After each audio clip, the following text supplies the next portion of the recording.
Cat quarter एक college छात्रा है जो ओक्लाहोमा में जावी, एडी, प्रवीण और उसके प्रेमी जेब सहित साथी तूफान पीछा करने वालों की एक टीम के साथ काम करती है। डोरोथी वी डॉपलर के साथ टीम बवंडर की तीव्रता को कम करने के लक्ष्य के साथ सोडियम पॉलीक्रिलेट समाधान के बैरल को बवंडर में लॉन्च करने का प्रयास करती है। जबकि जावी दूर से देखता है, केट, एडी, प्रवीण और जेब आने वाले बवंडर में सफलतापूर्वक समाधान लॉन्च करते हैं। लेकिन जैसे जैसे बवंडर बड़ा होता जाता है, चालक दल इसके बीच में फंस जाता है। अपने ट्रक को छोड़कर चारों एक पुल के नीचे छिपने के लिए भागते हैं, लेकिन एडी, प्रवीण और जेब प्रत्येक EF5 बवंडर हवाओं और घूमते हुए मलबे से उड़ जाते हैं और मारे जाते हैं। 5 साल बाद केट न्यूयॉर्क शहर में NOAA कार्यालय में काम कर रही है। जावी, जो अब एक कॉलेज स्नातक है और स्टॉर्म पार नामक कंपनी के लिए काम कर रहा है, न्यूयॉर्क की यात्रा करता है और केट को अपनी टीम का हिस्सा बनने के लिए 1 सप्ताह का पद प्रदान करता है, क्योंकि वे ओक्लाहोमा में बवंडर के लिए एक नई स्कैनिंग प्रणाली का परीक्षण कर रहे हैं। अभी भी अपने साथियों की मौत से आहत, केट ने शुरू में मना कर दिया, लेकिन हाल ही में एक बवंडर से तबाह हुए ओक्लाहोमा के एक शहर की समाचार रिपोर्ट भेजने के बाद वह जावी से जुड़ गई।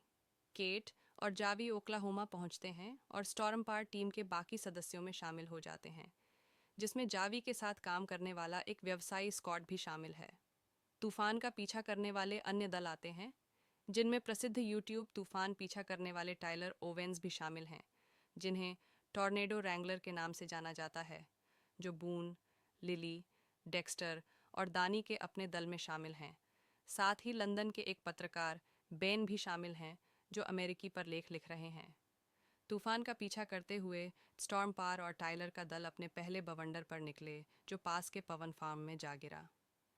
स्कैनर स्थापित करने के लिए स्टॉर्म पार क्रू 3 अलग-अलग समूहों में विभाजित हो जाता है, जबकि अन्य 2 समूह सफलतापूर्वक अपने उपकरण स्थापित कर लेते हैं।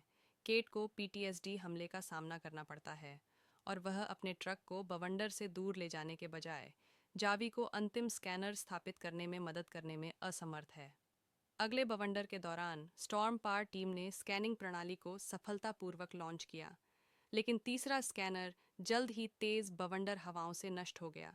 केट और जावी बमुश्किल बच पाए, क्योंकि बवंडर उनके चारों ओर घूम रहा था। दोनों टाइलर के दल के साथ पुनर्प्राप्ति प्रयासों में मदद करने के लिए पास के एक शहर की ओर ड्राइव करते हैं, जो बवंडर से नष्ट हो गया है। मूल रूप से टाइलर और उसकी टीम को माल बेचने वाले कुख्यात शिकारी के रूप में खारिज करने के बाद केट को तब एहसास हुआ कि टाइलर की टीम वास्तव में बवंडर से प्रभावित लोगों की मदद करने के लिए अपने माल की बिक्री से लाभ का उपयोग करती है।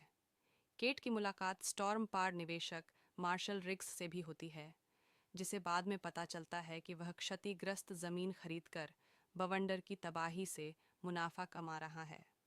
टाइलर की टीम के पास एक मोटल में रहकर केट को टाइलर ने पास के रोडियो में भाग लेने के लिए आमंत्रित किया है।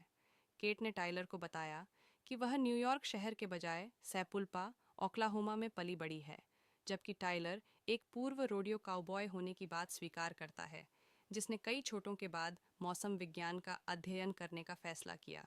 जब क्षेत्र में एक बड़ा बवंडर आता है, तो टाइलर और केट एक मोटल के बगल में एक खाली पुल में छिप जाते हैं।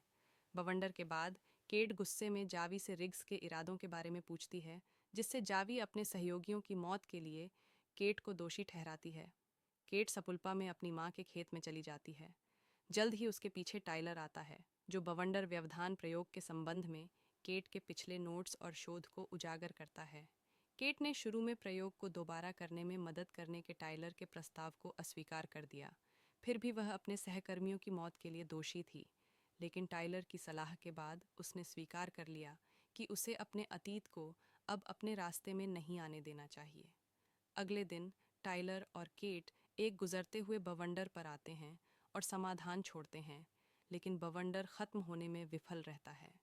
क्षमा प्रार्थी जावी द्वारा प्रदान किए गए स्कैनिंग डेटा की मदद से केट ने पिछली गलती को ठीक करने के लिए प्रयोग में बदलाव की परिकल्पना की है। एल रेनो शहर के पास एक और बवंडर विकसित होने पर केट टाइलर और उसकी टीम से जुड़ जाती है। जावी, स्कॉट और स्टॉर्म पार के बाकी सदस्य पीछा करने में शामिल हो गए। जावी और स्कॉट का ट्रक पास की एक फैक्ट्री में लगभग पलट जाता है, लेकिन जैसे ही क्षेत्र में आग का बवंडर विकसित होता है, वे भागने में सफल हो जाते हैं।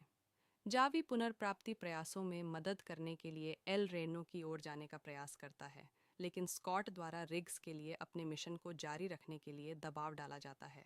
जावी ने स्कॉट को सड़क किनारे छोड़ दिया और स्टॉर्म पार छोड़ दिया। केट, टाइलर और उनकी टीम एल रेनो पहुंचती है और शहरवासियों को आश्रयों और तहखानों में निकालना शुरू करती है। आगामी अराजकता में टाइलर का पैर दुर्घटनाग्रस्त ट्रेन के मलबे में फंस गया है, हालांकि उसे केट और आने वाले जावी द्वारा बचा लिया गया है। तीनों, टाइलर के बाकी दल और अन्य शहरवासियों के साथ पास के एक मूवी थिएटर में छिप जाते हैं। बवंडर के विनाश और तबाही का कोई अंत न देखकर केट थिएटर छोड़ देती है और टाइलर के ट्रक को बवंडर के केंद्र तक ले जाती है।